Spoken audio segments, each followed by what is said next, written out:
Hello and welcome to another episode of Teaching Heroes, the teaching podcast where we get in depth, down and dirty with practicing teachers and ask them, what does it take to teach the future leaders of this nation? What do you have to do to bring yourself to the classroom every day?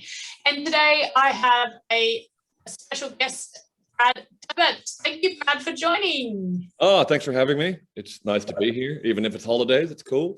Yeah, that's okay. What teachers have holidays? Yeah, that's true. That's true. I'm actually in here today getting ready for a rehearsal tomorrow anyway. So that's right, rehearsal. So, Brad, tell us, rehearsal. That means you must be a drama teacher, right? yes, yeah. I'm a drama teacher at North Home Grammar, which is out in Arcadia, kind of north of Sydney. I do, being a smaller school, I teach from year 5 to year 12, which, great. Yeah, which is great fun, but also means you kind of got to be kind of agile with your mind. Anyone who's taught year 12 black comedy, it's a big jump to go from a year 5 animal movement class to Irish terrorism. But yeah, it keeps me, and sometimes the year 5s actually approach their work in a bit more maturity than the year 12s, but yes, I have had experience with year 5 too, particularly the year 5 I'm working with. They're very mature, actually. Well, they're also the fun about teaching primary is that they'll get into anything.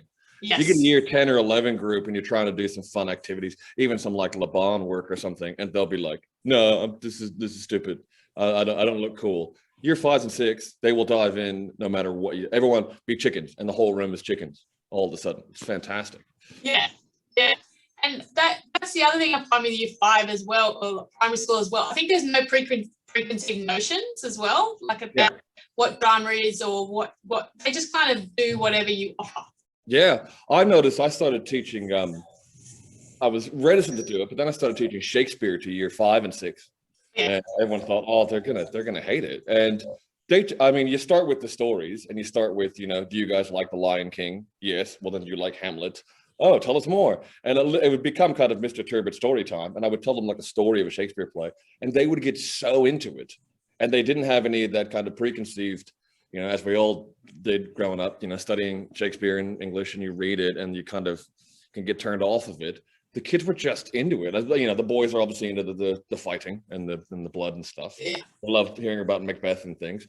But yeah, they just go along with whatever you give them in the primary years. There's a primary school Shakespeare carnival. I'm looking to get some kids into it. Yes, awesome. You have to get into it next year. The finals are coming up. Oh, okay. Let me know. Yeah. Right. So what? Tell us about your role now. So you're a drama teacher, so you teach year 5 to 12, but also you're head of house. Like, what does that? Yeah, so I'm a drama coordinator. Things are different at each different school. So explain, what is it? Yeah. I'm the drama coordinator here at North Home, which means I look after both the academic and the co-curricular, and then academics in a larger CAPA department. And then also we have 4 pastoral houses. And as a head of house, I'm kind of looking after about a quarter of the student population, and that's their pastoral well-being, anything larger than academic, welfare, a lot of their co-curricular activities as well. But being a school of our size, it's fantastic because even before I became head of house, I knew a lot of the students anyway. So probably about 150 odd students. You just need to kind of know their ins and outs and their academic ability, and do they have any mental health issues? Is there any family issues? All of that kind of stuff tends to come to me, and I look after a group of 5 tutors. So about twice a week, each tutor meets with their students, check diaries, run through our pastoral program, and then. So there's a nice kind of system. Students tend to first go to their tutors, but then if it gets big enough, I'll deal with it. Yeah, and so it's kind of, we really have moved away, and this isn't a recent thing, this is, definitely last 10 or so years, where, teachers have moved into this space of, student mental health. Yes. Without necessarily the training that goes with. Yes. Or a social worker would have. So how do you manage that within your capacities as a teacher, or have you done extra training or?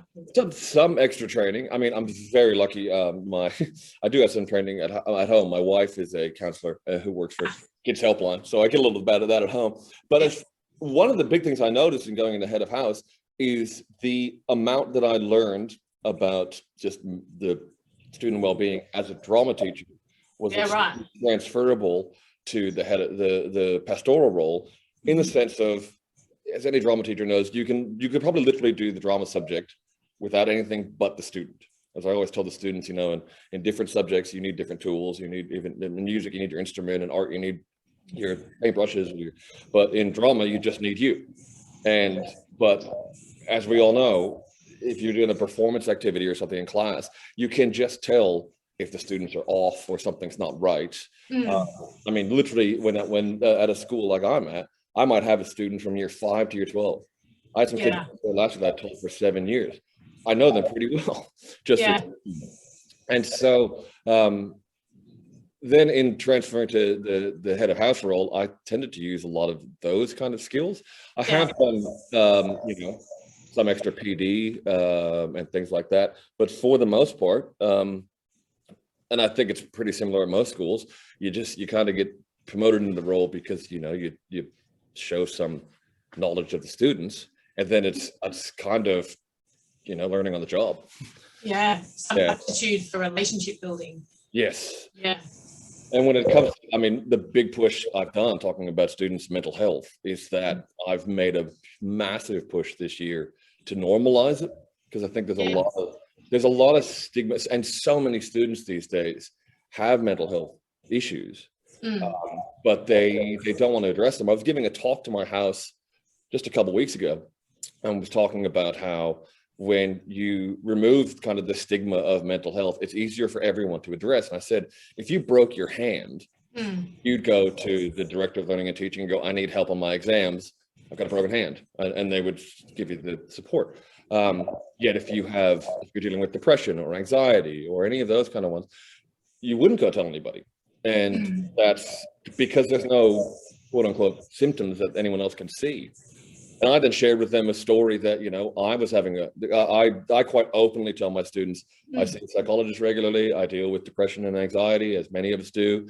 And the more I find just the language, just in talking about it really normally, as if I said I broke my knee playing sport, the students are then able to talk about it and not feel so stigmatized. And then we can offer them the help.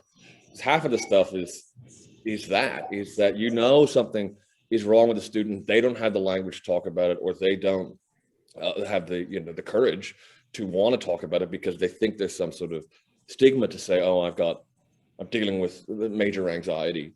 And I told the students, we had a meeting on one day, and I had it was like a Tuesday, about midway through the day, and I got into a real funk of depression. I thought, okay, I'll make up some reason why I can't go to the meeting. And then I thought, no, I can't be the one who's trying to get rid of the stigma. And I went, it looks like yourself. And I went and told the people at the meeting, I said, look, I'm just dealing with some depression today. I need to go home and look after myself. And they were all super supportive. And I said, I even kind of had that little light bulb moment of, geez, when you just talk about it normally, everyone else treats it normally. That's right. In the last couple of weeks of this first term, the students have been far more open to talking about stuff, and it's getting a kind of a better environment for the a better environment for the students to do their work in the studies. I've battled with anxiety too, and I'm quite open with my students at university about it as well. And I think one of the benefits I've seen of being open about it is that I find that, and I guess I'm dealing more with adults, but I find that the students then go and get help. And because I can talk through that you can get better, you know, that you can kind of transform your anxiety, you can, you know, find strategies to get through it, that you don't you know, suffer. And I think that's the other side of it. It's not just the stigma, but I think sometimes, you know, young people in particular can feel these feelings and just think, I'm just going to feel this all the time. And there's no way out of it. But if you can talk about it as adults and say, hey, I've dealt with it in the past, I'm still dealing with parts of it, But as you say, I go get help, I go, these are my strategies that help me get over this, then they're more likely to do something about it. Oh, very much so. Very much so. It's even just giving them the language to talk about it, because they'll have feelings and they go, I don't know what this is. Yeah. If ever that happens to us physically, like, oh, I've got something. Oh, I don't know what this is. I'm going to go to the doctor. I'm going to find out. But they'll, like you said, they'll just sit with those feelings and go, this is just me now. But the second you go, oh, no, what you have some anxiety or you have some depression, and they can name it and they hear some strategies, all immediately they're on the path to being happier in their day-to-day life. Yeah, and just being more open then with each other as well, being able to identify it in each other as well, and be able to say, oh, hey, yeah, I feel like that too, and then they're able to kind of express that with each other. And help each other out. Which is really where the pastoral stuff kind of lends to. I mean, our big key areas here at Northam are what they call academic intentionality and pastoral attentiveness. And I told the students, it's not just about me being attentive to you guys. Yeah. You all being attentive to yourself and to each other. So when we all have the same language around mental health, you can, if two kids are dealing with anxiety in different ways, but they can help each other out, that's fantastic. That's great. Then my job is done. My job is to get these kids to use their language to look after their own pastoral welfare. Because that one day, these year 12s get super stressed all year, but come, October, they don't have, they had a house to come talk to. It's trying to have strategies to move forward with that if they're dealing with it outside of the school. Yeah, and you raise a really good point, because this has come up in one of the other podcasts with Michael Cases, where kind of talked about a student that did quite well at school, but once they left school, it didn't go so well. Yeah. It strikes me it's the same, can be the same thing with mental health as well, is that, if you're in a supportive school environment and you're getting that assistance, and once you're an adult, what happens, and there needs to be more attention, I think, paid on that transition from school to, whatever comes afterwards, whether that's work or university, and how do you access that support beyond the school as well? Yeah. We've partnered up with Kids Helpline this year, and I've been doing a kind of weekly communication with parents and with students about the stuff that's out there. So I'll do my weekly communication. I'll have here's a link to the page of, places you can go, apps you can use, people you can call, just so they start having that kind of, cache of things they can use outside of the school.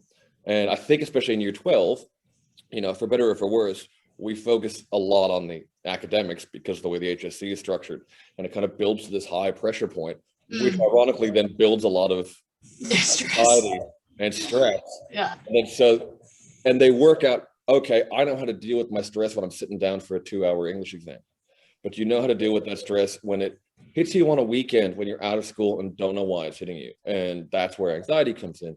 And so I find it's better to try to get that stuff starting in the younger years, 9 to 10, even lower in year 7 and stuff, to get them talking about it, so they go, okay, this is one element of my life, and this is how my mental health is affected by that element or affects that element. But there will be other ones the second I get my ATAR. There'll be other ones at uni. There'll be other, then you start adding the things of uni, of life and drinking and partying and friends and relationships and yeah. And then how much then do you access, or you don't have to necessarily talk about specifics, but talk generally, but how much then support comes from families and family awareness to do this? Because this is the other kind of crux that we do talk about it, but I don't think we necessarily know how to do it properly. But that it's all well and good to kind of do this stuff between 9 and 3 p.m. But at the end of the day, the people who have the most influence over our students are their parents and their family life. Yeah. How do you go about bridging that gap between what's happening in the school environment and then the support they get at home? Well, I have found over the years, you get the entire range of family support, both when it comes to mental health and even things like drama. As all drama teachers would know, there'll be some parents who you get the 100% stage mom. The kid doesn't want to do drama, but they're doing it all the way. No comment. whole other end where it's like, okay, little Billy can do it for a bit of fun. Yeah. All the way to don't do it because your ATAR needs this. And then, you learn as a drama teacher how to communicate to different parents depending on where they're at. So if they think a child might not want to do it, you talk about the academics and talk about the essays and talk about that. Yeah. If they're 100% stage mom, you talk about how difficult the industry is. Yeah. And I kind of learned that over the years. So I found the simplest way is just consistent communication. Yeah. I'll communicate once a week. Like that story I told at the House Assembly, I then wrote it down and put it in my weekly email and said, this is what I'm talking about with your kids at home. Here's some, if you find your kids doing this, here's some stuff that can help them from Kids Helpline. Here's the parents line you can call if you want. And I got some really positive emails back. I got a lovely email from a mom who said, oh, so-and-so came home and told us about, we talked about today. And I realized that sometimes I deal with depression and I don't tell it to my daughter. And we talked for like an hour about it. And I'm like, that was the whole point. It's like, yeah, that's awesome. You can get those stories shared. And then once again, it goes back to that idea of if it's normal at school and it's normal at home, that communication gets easier. But to get the parents involved, it's just that consistent, like at least weekly communication to them about, but here's what's going on in the school. But I always put in something that is about looking after your child's well-being and giving them the tools to help them later on, and the parents as well. Yeah.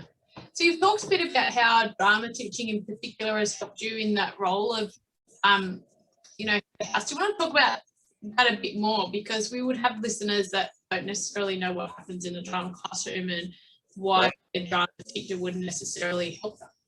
Yeah, well, one of it goes back to that point I was saying before, is when you start teaching drama, it starts off, well, you go to those primary years one, and all you're trying to do is keep them interested and engaged and on time.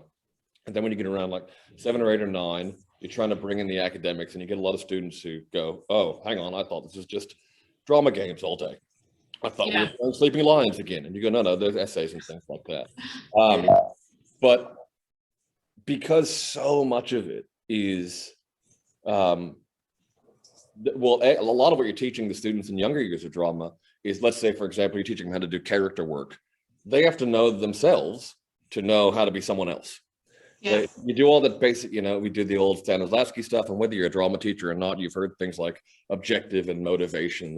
And I've done an activity with students where I go, all right, I want you to map out your day. What were your objectives? What were your motivations? Why do you do this? And I said, it's easy for us to go why we do stuff. But then why would a character do something? You have to make that up. And so over the years, you start to learn as a teacher that the one thing you need to know to get a successful drama student is to get the student to know themselves. And then they can expand on that and do something else, or they can make a new character or write a creative script. Or even when it comes to things like the essays, trying to wrap their head around the fact that what you're writing is your opinion of what you did with and that's actually tricky to do in a high school, because it gets so ingrained of the essay structure is this, and oh, my voice isn't an academic voice, and really it's, as I say to all my students, every marker you're never going to come up with a new monologue, you're never going to come up with a new essay, but you're going to come up with your version, and the markers are going to love it. But you got to know what your version is, and as you start to see the students stop looking to you for the answers, that kind of, okay, so what do I write here to get a band 6? So, well, I can tell you the structure. Or you get students doing a monologue. If I'm louder, will that get more marks? And it's like, that's not how it works. Oh, no. Yeah. So one of the big things that I pushed with my students over the years is ownership over their work. I try to make a part in each assessment that they can choose. So like one of the most popular ones we do is the year 9 one, which has now been dubbed the Every Voice Counts project. It's our first group play building, which is just basically a whole class puts together a performance on an issue that matters to them. It's always a lesson that we have at the beginning of that, where we just sit around and talk about issues. And of course, they all start off really light. Yeah. You know, oh, the canteen prices are too high, or oh, the school uniform is too. It's like, all right. And then as you start to dig down, you get some really interesting. And I say to them, I don't know what it's like to be in year 9. I was in year 9, got to the mid 90s, so it's vastly different now. Tell me, I want to know. Yeah. As they start kind of pulling that back and realizing, oh my God, my voice counts in this space. It matters for something, and I'm going to put it to a performance. And I say at the beginning of the assessment, you can invite whoever you want to this performance around the school. By the end, they're like, we want the principal to come. We want because we know our voice matters, and and so those skills that you build up in drama, when the kids realize that their voice actually matters, is then what you try to get them to do as a head of house. Let them know that it's not just some sort of hierarchy they're in, but as students and in their lives, their voice counts. Yeah, it is such an essential part of drama, the drama classroom, student voice, and an essential part of drama pedagogy, that the student voice and experience is centered. And we're quite lucky really in the drama classroom that we get to platform that. Yeah, it's I like it even more when they don't kind of know. They get, or not so they don't know, like as they get into the senior years and they're more used to their voice counting and they're used to having debate in class, and all of a sudden they get an essay back and they go, oh my God, I got like 19 out of 20. What happened? And I said, well, it was your essay. It wasn't some regurgitation of something I told you in class. Yeah. And when they're doing like performance and stuff, and especially when you're doing a play or rehearsal, I do a lot of Shakespeare. Yeah. I love doing Shakespeare because it's so adaptable, and also you can cast a lot of people in it, so you can get a lot of kids in the shows. Yeah, and there's no copyright too, so they can do whatever they want. You go crazy for it. I mean, I've done a 90s version of Taming of the Shrew, a 60s version of As You Like It, an 80s version of Much Ado, just all these things. And the kids, when they start to realize, okay, this is actually fun. Shakespeare was writing fun stuff. He can appreciate, like, we can add in our own jokes. I'm like, he'd probably appreciate it if you added in more modern jokes. I find them really funny. And they start to then bring in their idea. Or like when we did the 80s version of Much Ado About Nothing and set it at Messina High School, very John Hughes Breakfast Club type of thing. And they were then going home and talking to their parents about it because they had to. They're like, oh, Sir's got me dressed like this character, Bender from the Breakfast Club. What's that? And they would then talk to their parents about it. And then they found themselves teaching their parents Shakespeare and then coming back in. I didn't even know I knew that. And and I said, yes, because you guys, you chose the costume stuff, or you chose that song, or even the littlest kind of choices. When they get a choice in doing it, they always love bringing in their own costumes. And sometimes it's quite funny when you're doing something like when we did 90s Taming of the Shrew, they'd bring in stuff, because 90s fashion was kind of back in 2 years ago. Yeah. Bring something in and go, I found this, and I'd be like, well, it's close, but I'm still for bringing it in, but it's not 90s. The versions of it. I had some of my university students say, we were doing a getting to know you. What era would you like? And they said, well, what era would you like to live in? And I was saying the 80s because of the fashion. And I was like looking at them going, the 80s version of fashion now is not what it looked like back in the we tend to get rid of all the much less flattering. Yeah. So let's go back to the beginning, Brad. When did you start as a teacher? Why did you start as a teacher? Jeez, I got told, I mean, what probably got me into teaching was 2 teachers I had in high school. I had Mrs. Lewis, Victoria Lewis at Kalara High. She was my English and drama teacher. Yeah. And that was back in the day when a lot of the drama teachers were just English trained. And she loved it. And back in year 9, we were reading A Midsummer Night's Dream in class. Yeah. But she was like, no, we're not reading it. And I was reading Puck. She said, do what you want to do. And I was up on a desk at one point, jumping around, and she loved it. And I went, okay, cool. That's kind of what got me into Shakespeare and drama. And then I had my amazing art teacher, Gay Bucknell. She was awesome in year 11 and 12. She told me midway through year 12, you're going to be a teacher. You're going to be a great. And I'm like, no, because the last thing you want to think about in year 12 is going back again. I'm like, no, crazy. Went out and did my theater degree out in Bathurst. I learned a lot of stuff out there I still teach. And I came back and did one of my internships with Mrs. Lewis back at at high school. Yeah. And that was good. And then I was like, cool, teaching's kind of fun. That filled the gap, but I'm going to keep back doing theater.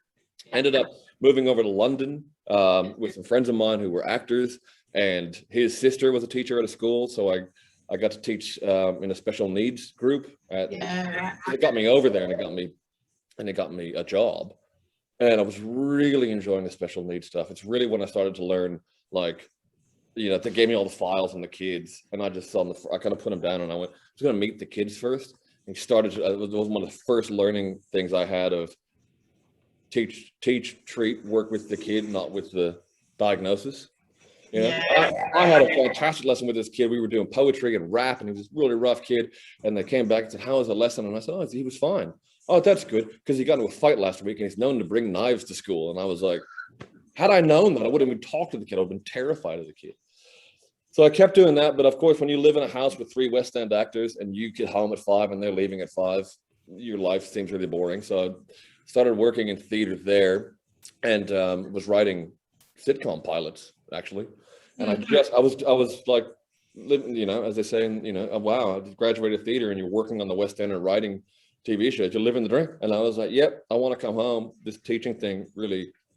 Right. So I came back home and did my master's of teaching, and did a prac at Knox Grammar, and really got on with the staff there, and they just took me on board afterwards.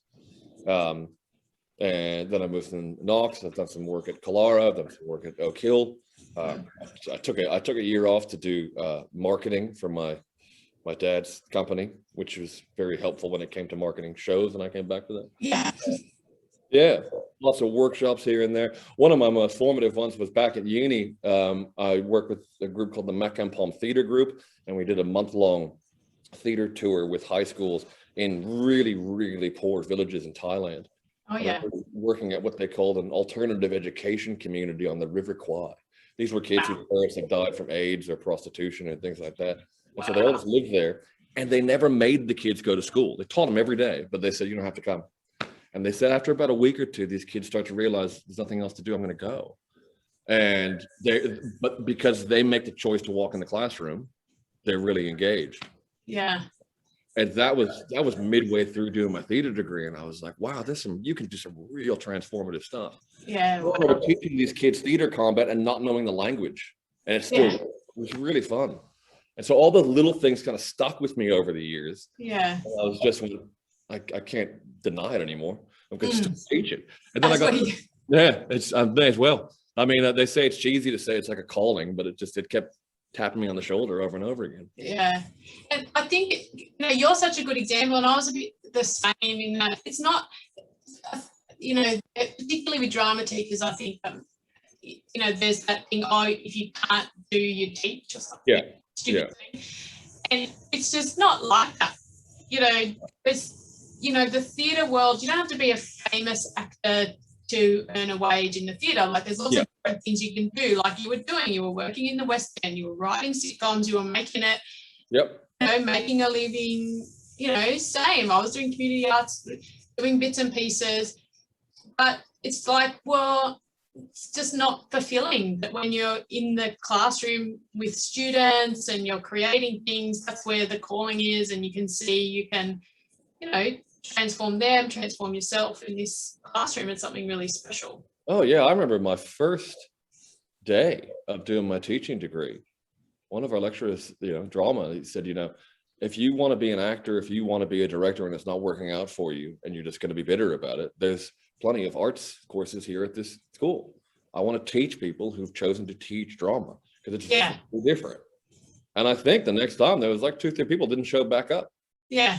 Because I mean, that's where it is now. It's not, drama education has moved away from, like we said, back in the 90s when it's like, oh, you've taught enough English, you've taught some plays, you can do it too. Oh, we'll just get somebody in who's knows the industry. Right? The industry knowledge, I wouldn't give up for anything. It's been extremely useful. I have friends of mine who still work on the West End and Broadway, and my kids lose their mind when we'll do like a Zoom lesson with them and stuff, and it's great. But it's you know, I even get, so theater didn't work out for you. It's like, no, I was doing just fine. Like I was at a point of talking to the theater I was helping manage It's the theater that Wicked's at. And I was like, a big theater. And they're like, oh, we can look at sponsoring a visa for you to be a theater manager. Yeah. That's really when the discussion started. I'm like, okay, am I making a life choice to, Yeah. and you know, theater management would have been awesome. And it was, don't get me wrong, 22 years of age, hanging out with your actor buddies on the West End every night was really fun. Yeah. Yeah. But A, not sustainable. Yeah. And B, not what I wanted to do. Just, and yeah, I've been here, you know, Northland was my first full-time drama gig. Yeah. Everything else is kind of mixed English drama or English media arts and drama and stuff. And this is my 12th year now. Yeah. Wow. Love it. Yeah. Yeah. Amazing. I mean, it's just, you know, oh, yeah, there's a lot in there. So I'm like, what? Yeah. But it is, it's a real craft, you know, being a drama teacher. It's not, as you say, you can't just be an embedded actor, but there is a real craft to it. Yeah. And, you know, what is it about? What do you think it is about in the classroom, how we build relationships with students? I mean, is it just about them getting to know themselves, or is there something else that we do in the classroom activity-wise that kind of builds a relationship with students that transfers so well to a role like head of house? I think one of the big ones is a level of trust that is needed in a drama, and possibly the arts. A trust in choices I'm making, a trust in knowing they can make choices and not feel stupid. That takes time. You're not going to walk into your first year non-elective class, unless maybe you're at a performing arts school where these kids are all really keen. You're not going to walk into that first class and go, okay, we're going to do this, and have them all on board straight away. Yeah. You won't get that in year 12 some days. But there's a level of trust that builds up in everything from, like, you're doing a production and you cast a kid in a role, and I've got a kid this year who's our lead in A Few Good Men. He's never performed before in his life. He's like, he's got 120 pages of Aaron Sorkin dialogue, trying to live up to Tom Cruise's performance in a movie everyone knows. And he's like, oh, and I said, no, man, you're gonna do great at this because I see something in you. And it's like, I got trust in you. If you don't, I do. Don't worry. I'm sure it will. But every time that happens in a production, you cast some kid, and then you see it pay off for them, and they go, "Oh, you were right." Yeah. Or if it doesn't pay off, which happens as well, you're there for them. They trust your feedback. I always tell them, I'm not your friend, but I'll be friendly with you. I'm a guide. I'm here to give you feedback, and it's going to be real. So if I tell you something's good, I mean it. If I tell you something's not good, I mean it. And because it's not something like, I have many great math teachers friends, so don't take this the wrong way, but like, you do a math test and it's right, while it's just working and stuff, it's more than just right or wrong. There's a level of, there's not that personal level. It's, oh, you're working out of this problem, was wrong, here's how you fix it. You give a kid some feedback on a monologue, you are giving them about what they personally did for you. Yeah, it's interesting because it's embodied, right? The result or the test is part of your body. It's not just there written on a piece of paper, but it's like commenting not just on what they've written down, but who they are or who they're presenting themselves to be. Yeah, and I mean, even if you look at, like, HSC marking criteria, it's things like voice and movement and this, and that's all what they did, not how they wrote something down. And a lot of times, even in the essays, it's like, oh, your structure is fine, but I didn't get enough of you. There's a tremendous amount of trust that needs to be built up, and respect. And that's everything from respecting the subject to respecting the drama space, whatever. I know a lot of teachers have like different guidelines to their space, shoes on, shoes off, or this and that, but it's just, I've got a thing on my door, it's the old leave it at the door, leave all this stuff at the door. I'm ready to do the drama. And they learn that over the years, and they go, okay, cool, we can try lots of stuff in here, and it's not going to be seen as a negative, we're not going to get made fun of. And if it works, we'll be praised. And if it doesn't work, we'll be told. And we talked a bit about before about the drama teaching network, because often are you the only drama teacher Not Yes, yeah, I do have some English teachers that help out, but for the most part, for the last 12 years, I've been the, the solo show, one man show here. I mean, have great support from English teachers and history teachers who have drama training and love the junior school. But when it all comes down to it at the end, it's the all the syllabus choices and all the curriculum choices and the play choices, all that comes down to me. Yeah. Which can be a blessing sometimes. Yeah. Choose what I'm going to teach and choose what I'm going to do, but also I've got to write every program. I've got to write every report. I've got to speak to every parent. When things go well, I try to give the students all the credit. When things go poorly, not take too much of the blame, but what it happens. And so what we found is, even how like you and I connected through, Drama Peeps online or LinkedIn or any of these, you start to realize that a lot of drama teachers are kind of like this. And I found a lot of drama teachers are super open to sharing their stuff. There is a sense of like if I write a good lesson, I'm not like, haha, it's mine. I'm like, who wants this, man? This worked really well. Who wants to give it a shot? Yeah. I noticed that last year during COVID when all of us kind of got my gosh, wasn't it amazing? Yeah, and everyone was just sharing, thank God. Yeah. And I was just literally making up Zoom games every day, kind of modifying improv games. We had a great one called like, I've entered the wrong Zoom meeting, and the kids had to jump in and realize in the wrong meeting and leave. And the kids loved it. And I just typed it up and sent it up on Drama Peeps. Everyone's like, thank you. I wasn't about to go, oh, this is mine. Yeah. And because that's come back for me as well. I mean, I've already planned, I've gone to some other schools next term, literally just sitting in their classes and the department meetings, just going, okay, cool. This is what you guys do. It fantastic. Yeah. Because drama is one of the subjects that, like I tell my students, when you teach a unit over and over again, and I said, I still don't mind reading essays because they're always a little bit different. Yeah. Like you and I could be teaching the same exact thing, but if I go to your class and you go to my class, the kids are different. And so that's right. all is different. So there's no kind of like, there's not that competition. Yeah. Yes. Yeah. So the network of drama teachers is amazing. And I literally could not survive teaching without them. Yeah. Okay. So devil's advocate. Yep. This is something I wonder sometimes too. Do you think the network, are we too connected? I do think it can get that we find it then hard within our own schools to find common, common connection in terms of our teaching beyond necessarily drama teaching. Because I take that on myself too. Yeah. You get a bit like no one else understands me. Except I think there's kind of two parts of that. I think one of the things, being as connected as we are, for better or for worse, there are people that it almost can then, I think, become too homogenous if all of a sudden we're all like, oh my God, that assessment's awesome. Let's all do it around the state.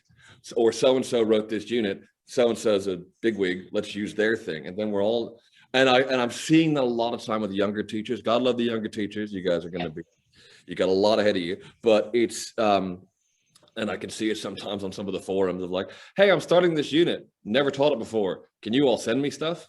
Yeah. And you all teachers going, back in my day, I had to write my own. And also that's how you learn though, by trying stuff. Yeah. And I find, there's that, you want to try to find that middle ground of having the resources available to you, but not relying solely on those resources and trying your own stuff. And then except though that there's not the textbooks available, say for there are for other units. So but I even did an exercise with my students at uni the other day where I said, okay, go find all the drama textbooks for me. Like they found nothing, hardly anything written in the last couple of years, although Clausen updated his one. But not much based in Australia, or not much based on the New South Wales curriculum. So it's like, like some of the new teachers, they kind of have to go to Drama Peeps and say, hey, because they're not necessarily going to get the support in the school if they're the only drama teacher. Yeah. So where else do they go? That is true. I mean, it goes back to why there probably aren't as many textbooks, as much as I would love them, is that we are not at the mercy of, but kind of are the kids we have in front of us.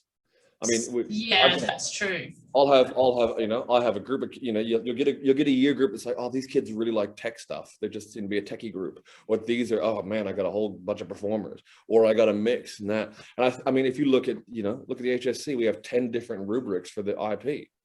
Like Yes. we had to write a little thing on HS, you know, how, you know, HSC excellence, little workbook for the kids. I said, great. Do you want me to tick off both theory units, the GP, and the 10 different rubrics for the I? Let's get a book that thick. And they were like, oh, that's a good point. Yeah. So I think, like I said, I think it's that middle ground of trying to go, all right, let's get those resources out there. So the young drama teachers got some good stuff behind them. Yeah. But let's not get too far into it that we're not thinking of new stuff. Yeah, that's right. And I get, and as you say, not, you know, allow the space for innovation. Yeah. And not because, yeah, we have the drama stars, the drama teaching stars everyone loves. But when they're great and deserve their star status. Yeah. And also we need to ensure that we are open to new ideas and innovate and trust our own voice, which is exactly what we expect of our students in the classroom. Yeah, and I think that's one of the benefits that came out of last year. We were very lucky in Australia. We had like a month, 5 weeks in the end of online. It wasn't much. Yeah. But I mean, I got friends in the States who are now they're doing hybrid. I couldn't imagine that.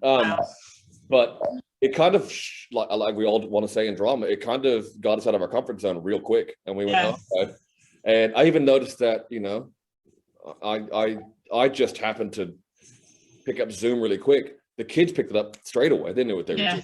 But then I found myself talking to teachers who were way more experienced than me, teaching them how to use it. And all of a sudden, who was an expert and what totally shifted.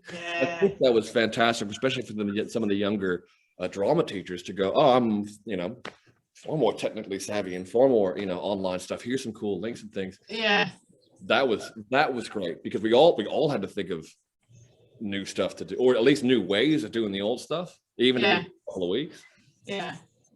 Did you have a production that had to be shut down? Yeah, we were halfway through doing Noises Off, which was great. Half the set built, all ready to spin around. And oh no. Yeah, I mean, it doubled down because we take our production every year down to Kangaroo Valley for some charity shows. Everything up. That's a fantastic learning experience. No matter what you are, if you're a year 11 or 12 lead or a year 9, you know, makeup person, when you're unloading a truck at 8 at night in Kangaroo Valley, you're all in the same crew. Yeah, wow. Really fun. Right. Because of COVID, we had to. That was this year as well. We just had to not do that. So that wasn't a great rehearsal day. We tried. We did some Zoom rehearsals. Some of the kids were at home moving in, but it just couldn't be done. Well, we then postponed it. And then we tried valiantly again, but then I think it was meant to be in September and there's more restrictions in. Yeah. And one of my lovely students said, well, look, at least it's everybody. He said it would really stink if it was just productions canceled. Yeah. And I think because of this, you know, for the first time in about 3 years, I hadn't done a Shakespeare play, which I could have done on the Oval. This one was really set reliant, had to be inside, but the kids took it in their stride, you know. Yeah. As it was the same with when they took out the group performance in the year 12. Oh yeah, of course. Yeah. So for those listeners in year 12, there is in the HSC, the students come together and come up with a self-devised group performance, and that's part of their HSC. And it's a much loved part of the curriculum, and we all look forward to it, and the students look forward to it, and then that had to be changed. Out of the assessment last year for COVID, and it was devastating. Like I really felt for those students because I just remembered how amazing year 12 was, you know, for me in a drama classroom and elsewhere, and that was just a completely different experience for 2012. There was not to be the one benefit, for lack of a better term, I could find. The drawback and the benefit is I had really good kids last year rehearsing their piece, their individual project, which started in October. And you try to get them to a point where you're like, all right, remember the group performance is coming up, so you want to get to a point where you're, you know, doing a video, all the stuff shot or something like that. And then I found they got themselves to a point that was really ready to go, and then with no GP, and all this time all of a sudden. Some of them Yeah. find themselves over rehearsed. Wow. Yeah. But I did find it did offer us a lot more time to work with the texts. Yeah. Because you had to fill the time with something. We did a lot more theory. We done the theory. All the 4 plays were studied. Yeah. But it really, like, you know, you would do a whole double on, you know, Norman Ahmed or something that you're studying. You read the whole play. Yeah. Yeah. Yeah. I think by the time you do the math and you break down, you know, you have 1 term of studies in theater and 1 term of Australian drama, and there's 4 plays each. You probably really only hit a play for about 3 to 4 weeks. Yeah. And then on the next one. So to add another 8 weeks to that, and try that was once again a thing I had to go, all right, I got to find new ways of teaching this kind of theory because I got to fill these lessons. Yeah. Yeah. And so, yeah, some really fun. We ended up doing a kind of group performance based on the characters in the Right. yeah.